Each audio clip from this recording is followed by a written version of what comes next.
نبی کریم صلی اللہ علیہ وسلم جب غزوہ بنو المصطلق سے واپس تشریف لا رہے تھے، ایک کنویں پر ٹھہرے، اس کا نام تھا مریسیع۔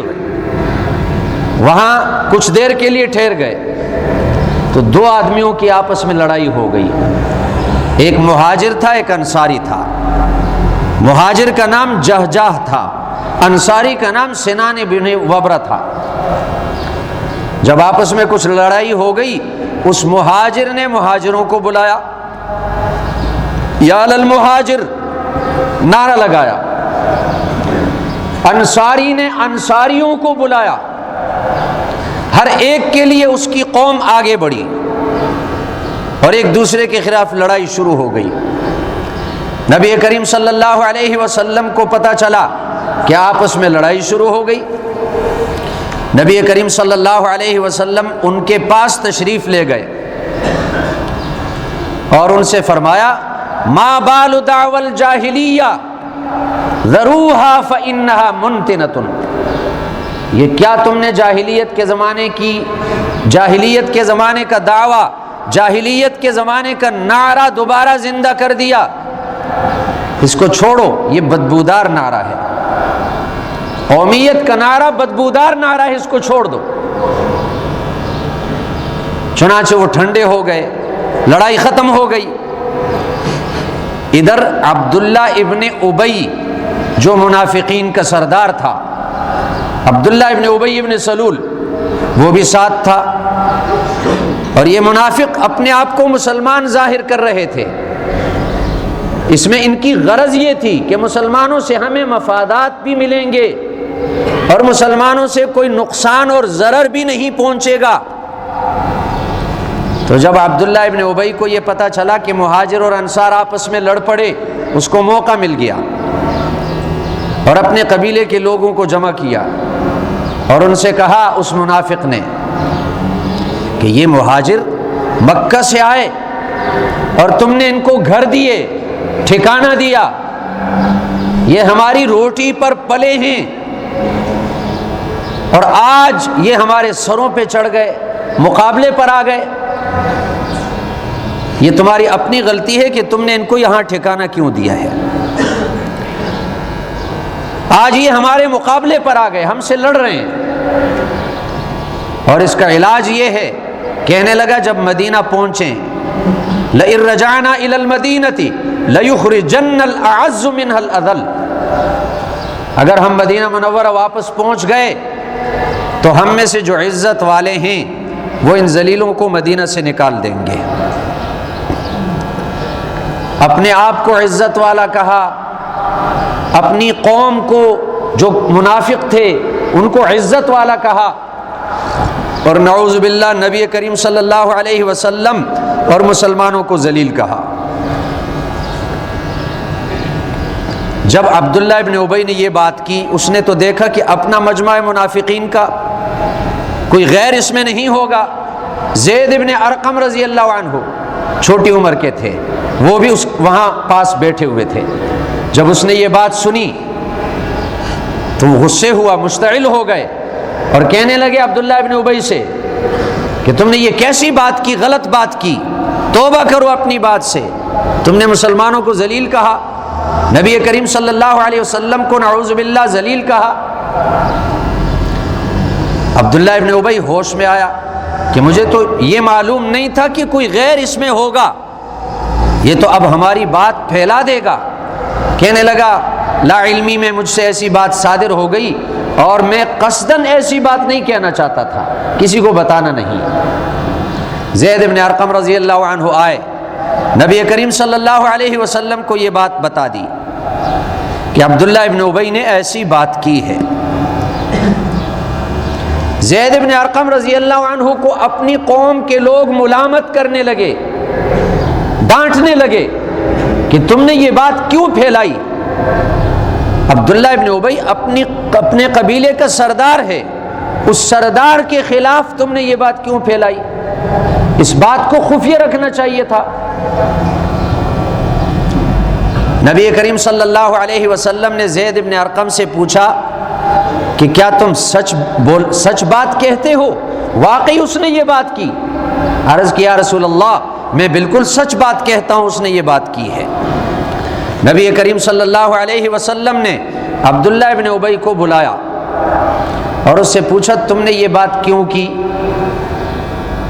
کہ ہم مدینہ جا کر واپس جا کر ہم میں سے عزت والے ان ذلیلوں کو وہاں سے نکال دیں گے؟ اس نے قسمیں کھائیں کہ میں نے ایسی بات نہیں کی، جھوٹی قسمیں کھائیں۔ نبی کریم صلی اللہ علیہ وسلم اس کی قسمیں کھانے پر خاموش ہو گئے اور زید بن ارقم کو ملامت کرنے لگے، ڈانٹنے لگے کہ جب اس نے ایسی بات نہیں کہی تو آپ نے کیوں پھیلائی؟ لیکن زید بن ارقم رضی اللہ عنہ ان کو اللہ کی ذات پر یقین تھا، اور چونکہ اس نے خود اپنے کانوں سے یہ بات سنی اور عبداللہ ابن ابی نے یہ بات کہی ہے، زید بن ارقم کو یقین تھا کہ اللہ تعالیٰ میری ضرور تصدیق فرمائیں گے۔ زید بن ارقم نے کوئی پرواہ نہیں کی، نبی کریم صلی اللہ علیہ وسلم کے ساتھ ساتھ جاتے رہے، انتظار میں تھے کہ اب وحی نازل ہوگی، میری تصدیق ہوگی۔ نبی کریم صلی اللہ علیہ وسلم نے فرمایا رب اشعث اغبر مدفوع بالابواب لو اقسم علی اللہ لابرہ، ایسے بہت سارے لوگ نظر آئیں گے، اشعث اغبر، خستہ حال، پراگندہ بالوں والے، میلے کچیلے کپڑوں والے غریب نظر آئیں گے، مدفوع بالابواب، لوگ اپنے دروازوں سے اس کو دھکا دے کر دور کریں گے، لیکن اللہ کے ہاں اتنا بڑا مقام ان کا ہوگا کہ اگر وہ قسم کھائیں کہ ایسا ہوگا تو اللہ تعالیٰ ان کی قسم بھی پورا کر دیتا ہے، کہ اللہ کر دیتا ہے، اسی طرح اللہ بھی ان کی قسم پوری کر دیتا ہے۔ چنانچہ نبی کریم صلی اللہ علیہ وسلم پر وحی نازل ہوئی، سورۃ المنافقین نازل ہو گئی، اذا جاءك المنافقون قالوا نشهد انك لرسول الله والله يعلم انك لرسوله والله يشهد ان المنافقين لكاذبون، پوری سورت نازل ہوئی، اور اس سورت کے اندر اللہ تعالیٰ نے ان منافقین کے اس پول کو کھول دیا، جو خفیہ بات انہوں نے کی اللہ تعالیٰ نے اس کو ظاہر کر دیا۔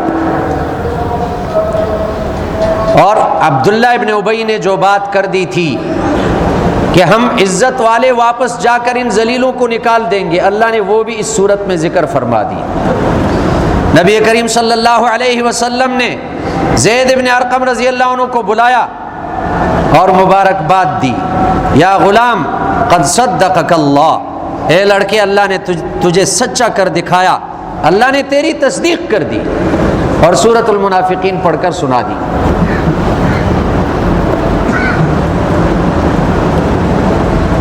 حضرت عمر رضی اللہ عنہ نے عرض کیا رسول اللہ آپ مجھے اجازت دیں کہ میں اس منافق کی گردن اڑا دوں، عبداللہ ابن ابی کی، یہ جھوٹا ہے، جھوٹی قسمیں کھاتا ہے۔ نبی کریم صلی اللہ علیہ وسلم نے فرمایا اے عمر قتل کرنے کی اجازت نہیں، اس لیے کہ اگر اس کو قتل کر دو گے تو لوگ کہیں گے یہ مسلمان اپنے کلمہ پڑھنے والوں کو قتل کرتے ہیں، بظاہر یہ کلمہ پڑھتے ہیں، نمازیں پڑھتے ہیں، اگرچہ دلوں میں کافر ہیں، لیکن یہ خبر مشہور ہوگی کہ مسلمان اپنے کلمہ پڑھنے والوں کو قتل کرتے ہیں، بدنامی ہوگی۔ عبداللہ ابن ابی جو رئیس المنافقین تھا، ان کا بیٹا، ان کا نام بھی عبداللہ ہے، وہ صحابی تھا، باپ کا نام بھی عبداللہ، بیٹے کا نام بھی عبداللہ۔ وہ عبداللہ رضی اللہ عنہ صحابی نبی کریم صلی اللہ علیہ وسلم کی خدمت میں آئے اور عرض کیا رسول اللہ میرے باپ نے جو یہ غلط بات کی، اگر اس غلط بات کی وجہ سے آپ اس کو قتل کرنا چاہتے ہیں، آپ اس کے قتل کا حکم صادر فرمانا چاہتے ہیں، تو آپ مجھے اجازت دے دیں، میں اپنے باپ کا سر کاٹ کر آپ کے پاس لا کر حاضر کر دوں گا، کسی اور سے قتل نہ کروائیں، ہو سکتا ہے کسی اور سے آپ قتل کروا دیں گے اور اس کا قبیلہ میرے قبیلے کے خلاف ہو، کہیں ایسا نہ ہو کہ قبیلے کی عصبیت میرے اندر آ جائے اور انتقام کا جذبہ آ جائے. اس لیے اگر آپ قتل کروانا چاہتے ہیں میں قتل کر کے آپ کے پاس حاضر کر دوں گا.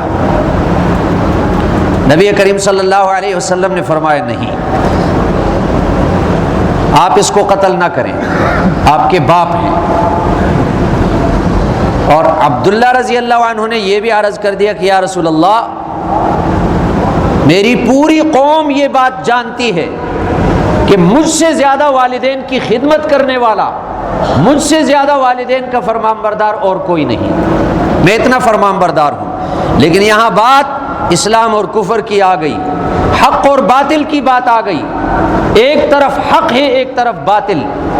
میرا باپ باطل پر ہے، اس لیے اگر آپ اس کو قتل کرنے کا حکم صادر فرماتے ہیں تو میں قتل کر دوں گا، کسی اور کو حکم نہ دیں. اس واقعے سے بھی ہمیں یہ سبق ملا کہ حق اور باطل کو دیکھا جائے. اگر اپنا باپ، اپنا بھائی، اپنا کوئی رشتہ دار وہ باطل پر ہے تو اس کی حمایت کرنا جائز نہیں ہے، گناہ ہے. حق کی حمایت کرنا ضروری ہے، باطل کا مقابلہ کرنا ضروری ہے.